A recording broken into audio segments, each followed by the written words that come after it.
Hey, everybody. Thanks for joining the Curious is Better podcast. I'm Craig Lamb with Innovative, and today we have Joe Carr with Serenity Kids. We're going to talk about his startup journey and how he used different platforms to innovate his business and grow to where he is today. So thanks for joining us. Thanks. Great to be here. Hey, listen, why don't we just start off why don't you tell us about you and how you started the company and where your first steps were in rolling out Serenity Kids? Absolutely. So, my wife Serenity and I started Serenity Kids. I'm still the president, co-founder, so we still run it. And it came out of we had our own difficult health journeys. The junk food of the 80s and 90s had made us sick, and we had found healed ourselves through food. We'd found the what at the time the paleo diet had really helped cure her issues and then me as well. And so when we started planning to have a baby, first thing we looked for were food. She's like, I don't want this baby to grow up sick like we were. What baby foods are there? And there were nothing. Like all the baby foods we found were sugary, grains, low, super processed, like no real good meat, no real good veggies, which was like the core of our diet. And so we did a lot of research on infant nutrition to determine that babies really need meat and veggies. They don't need the sugars, and the sugars are actually causing all the obesity and diabetes and all these issues with kids these days. So we decided we were going to create this kind of niche paleo baby food. Like we were like paleobaby.com, we can sell it online, sell it on Amazon to the paleo community and make $10,000 a month and 4-hour work weekend and just be this little thing. We'll have baby food for our baby and like a handful of other babies, we'll make some money. But then the idea was so big. Everybody was like, this is huge. You've got to take this to the nation. Baby food. So every parent we talked to was like, we want this. Every retailer we talked to was like, we want this. And then all these paleo, entrepreneurs were like, there's a path to success here that involves online sales, but also involves retail. And so we, moved quickly from sort of kind of an online launch strategy into a retail strategy, which now we're the most successful natural baby food, of the startup baby foods. We're the fastest selling in the country. We're the fastest growing. It's We're in awesome. 80,000 stores, and half our revenue is still online. So, and you were saying too when you started, what online platform did you choose? Did you just go the Amazon route, or did you? We launched a Shopify site Okay. and then integrated. So we had a Shopify and we hired our own 3PL to do our shipping because we knew we were going to eventually be in retail. So we wanted something that could do retail and D2C shipping. And then we also, Amazon took a little longer, but we launched pretty quickly on Amazon after the Shopify site. And we were only online for about the first like 4 or 5 months of launch. We were in really 2 retail stores nationwide by the time Whole Foods called my cell phone and said, I've got these products on my desk and it looks like they're growing real fast and I want these and I want to put these in nationally. Full is that? Right. It was blew my mind. And so our retail had a really fast jump start with a national Whole Foods launch just about 6 months after we launched online. And then we did so well Whole Foods that was easy to sell in other places. And we've just grown it from those 450 stores to 20,000 stores today. So have you evolved any of your technologies? Like you started with Shopify. Are you still with the Shopify or I mean, We love Shopify. I still am a big Shopify fan. Any startups that come to me and they bring me a WordPress site or something, I'm like, this needs to be on Shopify. And so I still am a big Shopify fan. Of course, Amazon has continued to grow and evolve. They acquired Whole Foods. That integration with Amazon and Whole Foods is still far from complete. Like they're still very separate companies, but there's some advantages. They can do the Amazon Prime scan and store and things like that. And we expect that integration is going to continue to improve. But Amazon's huge. Amazon's our biggest single channel of any one channel. D2C is up there. D2C's second sure. biggest right And now. those are accessible technologies, right? Nothing to be scared of. I know Shopify has a lot of wizard based I'm talking about the startups, right? Wizard based stuff, and they do have hooks into Amazon directly in that. So those are some solid platforms. What about operationally? Are you using any technologies for efficiencies or market identification or market penetration, things like that? Do you use any technologies to help with that, like We forecasting and just stuff like that? did a long integration to NetSuite. We just completed the first bulk of the work. There's still a lot of work to do, but it's been about a year of NetSuite implementation, and we did a lot of research. We hired a firm to help. We dedicated headcount. Like we knew it wasn't for the faint of heart. Before that, we used QuickBooks and Deer in combination, which worked for a long time. That combination worked for a really long time for us. So that, I have nothing bad to say about either QuickBooks or Deer. I think they were really useful for the startup phase. NetSuite was a beast to implement. I'm sure it's going to be a lot better than those, and also allows for a lot of AI integration, which is cool. Well, let's talk about that for a little bit because it's probably an experience a lot of people don't get to have. Is that so? You go to do a NetSuite implementation, so you had to um, solicit. NetSuite probably turned you on to some consultants, implementation consultants they use and stuff like that.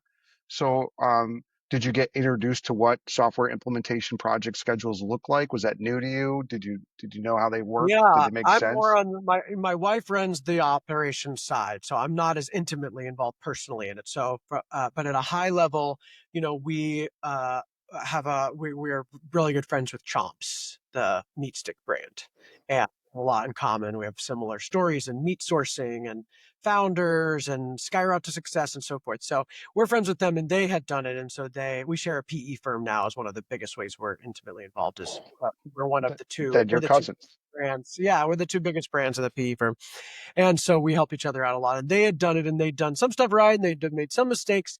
And so they gave us the agency that they eventually brought on too late. Like they tried to do it themselves. We're like, we brought this on to save us. So we're like, we just bring them from the beginning.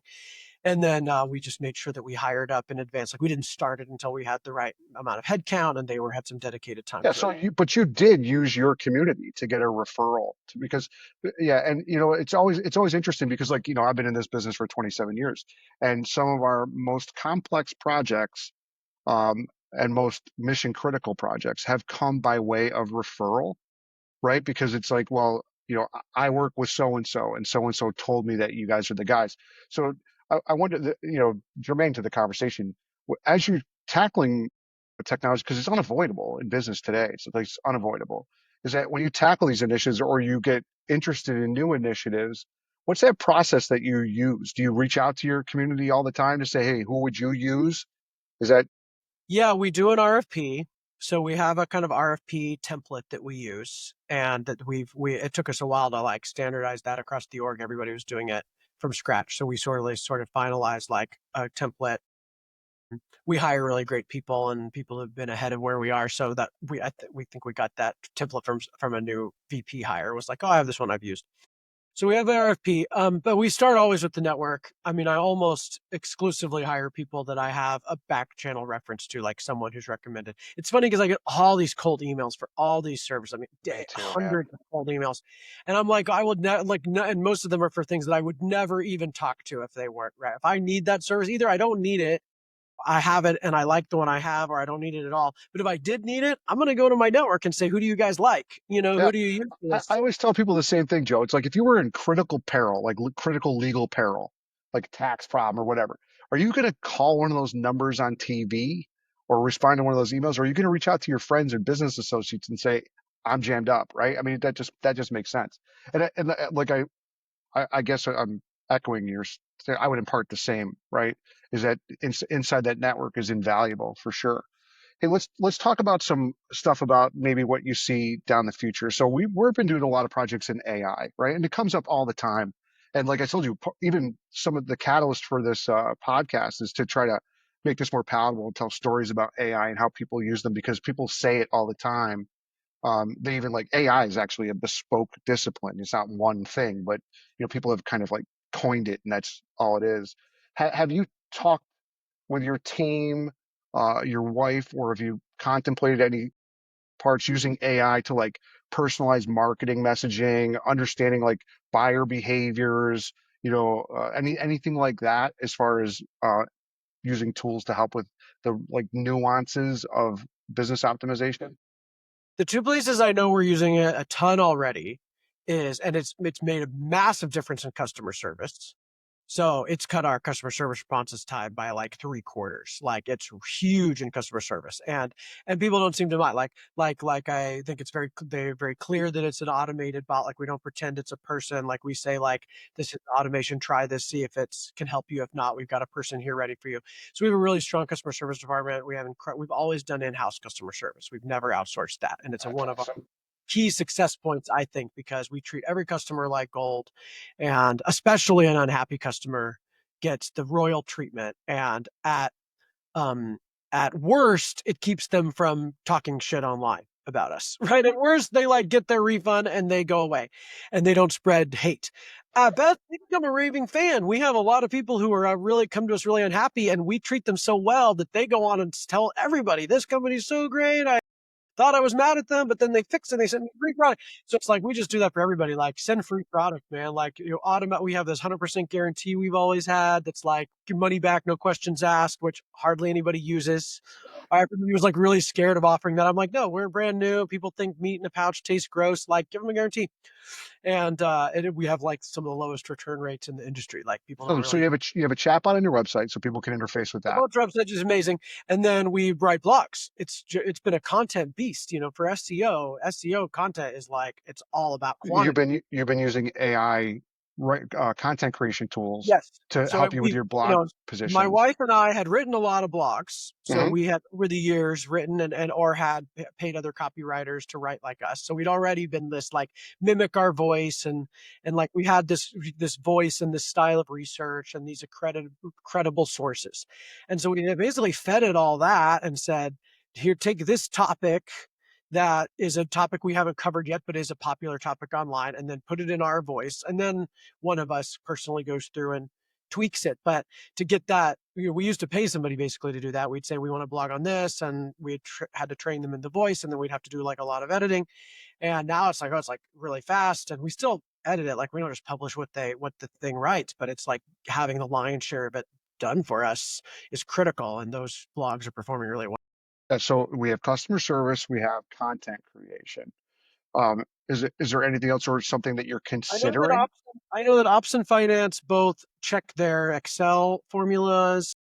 Check, like I know that they like are using it like how this is how I'm getting to this result. Formulaic. Are there any formulas you would recommend? So sort of like that kind of passive stuff. And as far as I know, that's like kind of off the shelf. We're not really using anything custom. It's all off the shelf stuff. And my understanding is most off the shelf stuff is fairly like it can give you data, it can give you analysts, but it can't do work for you. It's not you have to code a bot, and that's to me the next level for us is You're using like chat GPTs and stuff like well, and a lot of the tools that are out there right now are on the backbone of the large language model, like chat GPT, right? So yeah, I think that's interesting because you're ahead of most, right? As far as like seeing where the potential is and how you can use those things. I think it's super interesting. Do you worry? Do you have any concern at all where some of the tools you might have in content creation or customer service where you lose human touch, or are you very specific on how you model these things to make sure that you can intercept or add your voice when it's needed? I think, and again, I'm making up a criticism, but I don't know if you've checked out LinkedIn lately. Sometimes you can almost blaringly see the people that their posts are chat GPT generated because it's just like they're rigid, they're bland, they're just like blah, and that someone doesn't even take the time to go, well, I got to put this in my voice, or I got to make this, kind of in line with either what my mission is or what my business does. You have any thoughts on that? Yeah. I think we have a really advantage coming at it from we were doing this all ourselves very manually for years. We've been doing it ourselves. And now we've got these AI assistants that can come in and do take some of the work off us. But because we've been doing it before, we know, like I said with the blog as an example, we would pay someone else to like mimic our voice and write, but then we would still edit it and we would still like final touch before it went live. So now it's just, oh, we skip the step of having the copywriter and we use a AI copywriter, but then we still touch it. And so I think that's like we have a very high touch quality business. My wife we're an ops forward company. Like my wife is a ops oriented CEO, has a bit of an operational background. And I think a lot of companies are sort of marketing sales forward, which is more my background, but because the product itself was what sold, like people love the product. We've done no brand marketing. We had no money to do it. We didn't know how to do it. We couldn't measure it. We launched online, so all our marketing initially was sales, was low funnel performance marketing, and we've just kind of continued that. And like the performance marketing driving sales on D2C and Amazon lifts the retail, like that Mhm. we're advertising to we have such a small group of qualified customers, right? Like Yeah, but people they're with vocal babies. and they're Yeah. motivated. Like Yeah. There were, moms with babies ages 6 months to 18 months. that's right. It's a short period of time, but they eat a lot. They can only eat purees. So Mhm. they have to buy purees in some way or make them. But so there's if you can get the customer, they buy a lot in that time. And like you said, they're very passionate, they're very vocal, they're very picky, they're very educated. And so we were able to you really use online performance marketing tools to target those moms and then sell them a lot of product digitally. But then when they go to the store, they'd see us and they'd buy more. Some people maybe it's hard to track these days who shifts entirely from Amazon to retail. Yeah.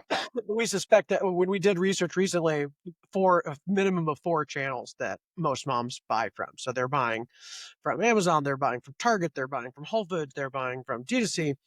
They're subscribing to D2C because it's cheapest, but then they're grabbing pouches, while they're at the store. And so it's a real mixture. Interesting. So, I'm curious. We've done some projects that not this isn't a project that was in food, but when Whole Foods calls you, do you guys get order forms, and those order forms have to be entered into something else? Is that? Every retailer has some kind of order system. Uh, Mhm. Whole Foods is through a distributor called Unify. So Whole Foods doesn't have any direct shipping or customers other than they're probably their own brand. And there's a lot of other retailers that are like that go only through distributors. Some bigger retailers like Target will use a distributor, but mostly they do direct shipping. So we sell directly to Target, directly to Walmart. Um, and then organizations like HEB are like a real hybrid. Like HEB has its own warehouses. A lot of Kroger's are like that too, but they also use a distributor. So there's all these different paperworks to fill out. There, the distributor has their stuff, and then our Yeah. warehouse has the stuff, and then there's consolidators, and so there's all kinds of paperwork. And before it was very manual.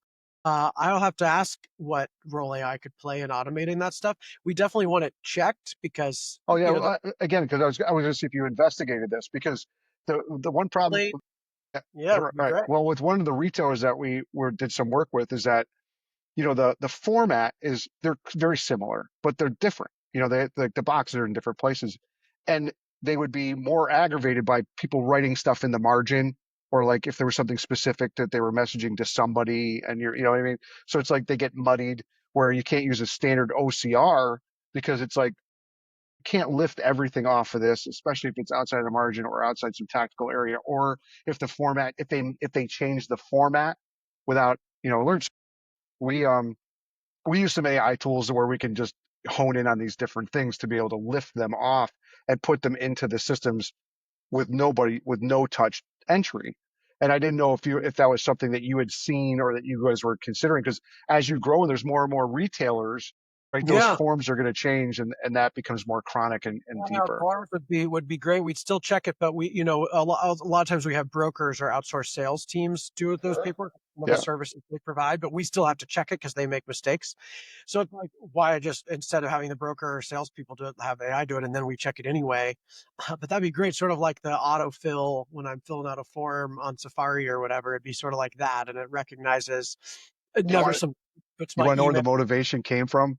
Is that it came from healthcare, Yeah, healthcare point. institutions, because the claims data, if it's Uh, off, if anything's wrong, the carriers won't pay.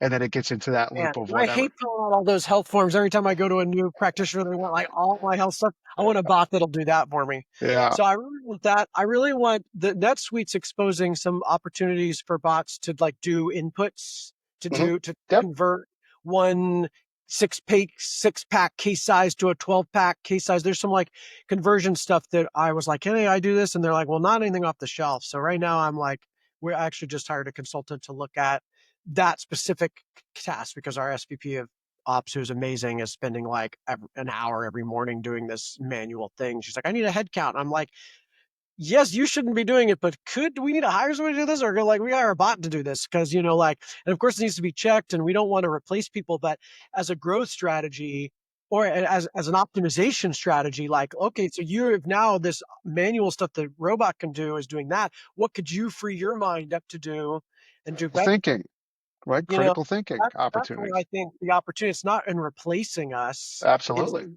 freeing us up to do what we do best, which is this creative brainstorming, drawing things together, relationship building. And those are all things we valued in our company from the beginning. And one of the reasons we are successful is because we never treated people like robots. We were never transactional. All our suppliers, my wife came from manufacturing, so she's like, if the people at the factory stay late on your product, you buy them pizza. You are really, really nice to the secretary. You know her name. You know her, kids' names. Like That's right. that's how you become their favorite supplier. So when they're short, they supply you and nobody else. That's the high touch that she's taught them, and we hire people that have those personalities. And so that's the kind of thing that's like the magic of manufacturing, that if AI could do the forms, but it's one thing if you're really nice, but then you make mistakes on your forms, it'll piss them off real fast. That's So right. if AI makes the forms perfect, so you can just spend your time getting to know them, like that's super cool. Yeah, I And try to just let people know too. It's like pick the most mundane thing where you're like, I didn't think we could do that because I'm using just ChatGPT or some other some other tool that has an interface. It's like you can make tons and tons of headless tools. Let me ask you this, just kind of as a philosophical thing. What do you think is going to be the big change or innovation that either AI or some other tool that's going to be in food production, food manufacturing, food distribution, like in your world? What do you think that there's anything that's on the horizon that you think is going to be? it's a good question. It's hard for me to see beyond the things that we've already talked about, which is kind of taking the most manual, mundane tasks, automating those so that nobody is a button pusher, nobody is copying data from one Excel sheet to another, no one's spending half their time filling out forms, and this awakening of like, I think the future is space. Like, like I don't have enough to do. I need Hmm. to and like we've been trying to get to that place for a long time, and we originally thought we just have to keep hiring to get to that place. But the problem is we grow so fast, by the time we hiring, it's like everybody's workload just stays the same. I compare it to Austin traffic. They're always trying to build new roads in Austin, but by the time the road's finished, the traffic is just the population's grown and it's the same. So all they can do is keep up with the growth. They can't actually make it better. And so that's where we've struggled. And money too, because we only have so much money to hire people, and then the growth drives more money to hire people, but then the work's more there. So I love this idea of like getting ahead of that cycle without having to hire more or grow more, but automating the base level stuff so that people can think and be creative and also connect. I think the connection piece has been huge for our org, and a lot of the ops or finance people see our socials and our retreats and our Zoom calls where we make them share their feelings as a distraction. Yeah. And I'm like, is it really that you don't want to do it? Or is it that you're just so overwhelmed? It's like, it's hard, I think it's the latter. I think it's the latter, dude, right? right? Yeah. Yeah, some people don't wanna do it. There's shy people everywhere, but, like, I think people like to connect. So, that would be cool. Is like, well, at least you can't say your workload's too much to spend time having lunch with us, right? Like, Right. you're doing that so you can connect and be with us, and that cross-pollination of ideas is the future of business, but it's the future of our society, right? That's really like, if we're gonna grow and evolve as a society, that's the opportunity, is that I think, the best use of AI is to do that base level stuff so that we can be creative. That's great. All right, I'm going to do one last question because I want to see if I can kind of mesh it in here a little bit. What advice would you give a new founder, a startup person, as far as like being able to identify or leverage anything that's out there to help you on your journey, like just any kind of words of wisdom.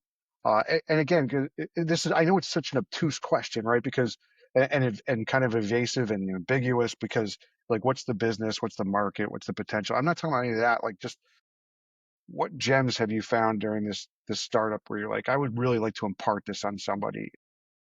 Yeah. I think the biggest advice I have is to get and accept advice. There's, so my wife and I were very humble about the approach to this. We'd never run a food company, we'd never run business, anything like this. We had a lot of ideas and we had a lot of intuition and we were our core customer. So we brought that, but like we didn't know what we were doing. So we asked for a lot of help and we would get a ton of free advice from people just because we were nice and were willing to ask. And then we would take that advice, we'd come back to them and say, hey, we did all that. Now what? And they'd say, you did it? Like, what, 10 out, 9 out of 10 people I talk to never do anything I say. And they're like, you did that. I'm going to give you more advice. And so they give us more advice. And then some of those people eventually became official advisors or employees or whatever. But like, just being willing to ask is one thing, but you have to be willing to take it or explain why you didn't take it. Come back and say, hey, we had that idea. We looked at it, it didn't quite work for us. This is what we did instead. What do you think of this? And they're like, the fact that they come back at all. I mean, I do a call a week with a startup entrepreneur, just because I want to give back. Back. Oh wow, that's really The whole nice. time I have calls, and most of them I never hear from again. Almost like, 99%, I never hear from again. And like, I have no idea if they did it or not. They never come back and ask. I always tell them stuff. I always say, follow up. I'll do these things. Email me with a list of things I said I'd do. I'll make these intros. Sometimes they email me and I make the intros and then I never hear from them again. But like, but a lot of them, if I run into them, I find out they didn't do anything I said, so I see where that comes from. So taking advice is huge. But then there's this fine line of uh, following your gut and thinking outside the box and like being rebellious, like being willing to do shit against the A grain. disruptor. Yeah, this is like the founder mentality, right? And so I think, though we were really humble and willing to ask for advice, we also were perfectly willing to defy all convention and say, like, everybody told us not to do this, but we really think this is it. And went for it. And usually there were people, we could find enough people that agree with us that they would like points in the direction.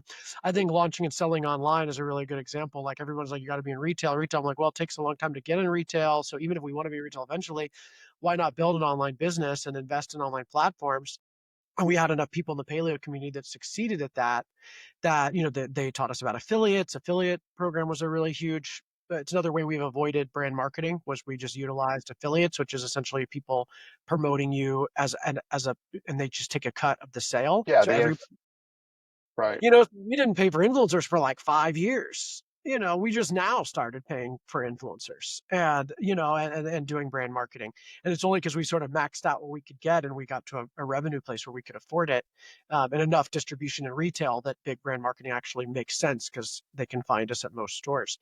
But for a long time, we just went big on digital. And every year people were like, when is retail? Should you still be investing in digital? Like, shouldn't you just be focusing on retail? And when is retail gonna surpass digital? And should you really be forecasting revenue for digital next year? And should you just put in all that in retail? And we just kept saying, we love digital. We're gonna keep investing in it. We've always, and every year it performs like we said it would. Like every year it continues to be. I think we're at like 45% of the business at this point. So it's not quite half, but it is holding its own with retail, considering we're 20,000 stores. That Amazon and D2C could do the kind of revenue that 20,000 retail stores, Target, Walmart, Whole Foods, Yeah. are doing.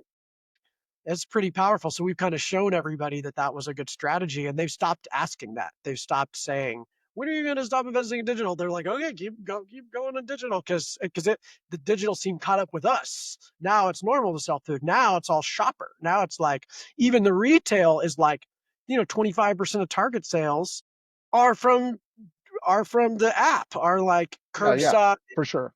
delivery, and that used to, before COVID, that was like 3%. So like it's huge. And then we've leveraged what we learned from marketing to D2C and Amazon into shopper. And that's really driving our retail. It's really lifting our retail again with no brand marketing spend. Like all that money comes right back in sales. Like there is no lost or risked marketing revenue there. That is an ad that pays for itself many times over. Well, and you also, it sounds like, Joe, too, is that you have a very solid product. It's already been proven. I mean, that doesn't hurt. Key thing. Product has to be good, has to taste good, has to meet the nutritional needs that the consumer wants. In our case, needs to be in the same format as the customer already knew. So we mimicked the shelf stable squeeze pouch and the puff canister and the formula can. Like we didn't try to innovate in packaging or format, like they knew what they were getting. But we upgraded the nutrition and the taste. So it has to work, has to taste good. But they do have to know about it and they do have to buy it. But yeah, repeat purchase is huge. Like if you have low repeat purchase, you don't have a good business. Like there's no, you have to keep them once you get them, and it's much easier to keep a customer than get a customer. And if you can't keep them, then you're not going to go anywhere. Like anybody can convince someone to try it once, but if they don't come back, you're I'm screwed. with you. Hey, Yeah, Joe, is there anything that you wanted to touch on that I didn't ask? If there is, then we'll cover that. If not, I'll do like the goodbye, but then don't hang up because I want to talk to you about a couple sure. of things. Is there any, I mean, it's a tangential thing when we think about technology. I always really love talking about regenerative agriculture. Whenever I'm asked, like, what else do you want to talk about? I want to talk about regenerative agriculture because it's like the Earth's technology. The solution to climate change, the solution to the food shortage, the solution to animal cruelty, the solution to the nutrition problems. It's all in this encompassed in this big movement called regenerative agriculture, which is a way of raising animals and plants that mimics Earth's natural systems and improves the soil. Animals playing the most critical piece of this. You cannot do it without animals. Animals are integral to the environment. And so these cattle and bison and sheep ranchers, the ruminants are the easiest to do this with, are really sequestering carbon through regenerating the soil using strategic grazing practices, which creates more nutritional, the meat that has more nutrition. The land is better and better every year, so you can get greater yields from your animal herds. You can charge more for it because it tastes better and is more nutritional, is better for the environment. And of course, a much better life for the animal because they're living in nature as if they were wild. And this, there's all this like kind of anti-meat sentiment in the climate change and environmental movement that really misses the fact that just stopping to eat meat doesn't fix anything. It may reduce a little bit of demand from the factory farms that are really doing a lot of harm, but it doesn't solve the plant agriculture, which is a big source of climate change and soil degradation, versus supporting these regenerative farmers actually reverses climate change, solves essentially all the problems they're against. It's a better life for the animals, more nutritious, it's more efficient, and it sequesters carbon. It actually undoes climate change. So that's the meat we use in our products, and the meat that anybody who cares about the environment should be buying. And they are also utilizing a lot of technologies to soil test and track soil microbial oh growth. yeah, for sure. And We one of our secret weapons early on was a meat broker that integrated technology with meat sourcing. And so they had these like back end systems that tracked meat qualities, and we could say we want meat of this standard, and it could spit out these suppliers and with their pricing and their supply, and then they would supply to us and they would do a slight upcharge on that. And a lot of that was automated. They had a very small team, but because they had this really strong technology tool, they were able to move a lot of pounds of meat and help brands like us. And they integrated regenerative ag really early because it fit into their system really well. They could just say, oh, we'll just add these sourcing standards into our system. And then it spit us out all these great farms that we were able to grow partnerships interesting. with. And as we use them more year over year, we're able to contract supply, and that we have animals being raised for us at this point. Like we're contracting, we have crops of plants being planted for us. It's like we contracted a year in advance, and then they, go and buy baby cows, or they breed, or they plant crops that are dedicated to us. And of course, all that's tracked with technology, but it also utilizes this Earth's technology of regenerative ag Yeah, that I that's think, interesting. Yeah, yeah, because well, you went into far more elaborate detail. Like, we did a project for a company where we did an IoT device that goes on the front of harvesting machines, and we can take pictures of the crops as they're going, and it checks for color, stalk uh, dimensions, and things like that, where you can tell fitness. And then after it's cut, the back cameras can kind of they can gather some information on it, basically on how it's cut. Stuff I don't understand, but like there's biological stuff where they can tell what's going to be the best next crop after the decay of the remains because it's not always the same crop. Right. You know what That's I mean? Based on what yeah. happens with the soil samples. Super cool projects. And again, like when these get introduced to us, and I talk to one of the engineers and I go, wow, that's really forward thinking. I mean, crazy forward thinking. Super awesome. How robots can improve the environment, right? It's like it's so antithetical for some people, the Luddite mentality of like technology's bad or computers are bad for the world or But whatever. if you I'm like, point it in if you point it in an yeah, ethical direction, it won't challenge you. It it's doesn't. no different than the rock, than the flint and steel or That's whatever it right. is we use to make fire, right? That's Like right. it's like it can be destructive or it can be creative, and like we have the potential to make it creative. So let's use it to create. Hey, thanks a lot, Joel, for being on the podcast. I appreciate this. This conversation was super, super interesting. And I hope to talk to you again really soon. All right, happy to do it. Thanks, Joe.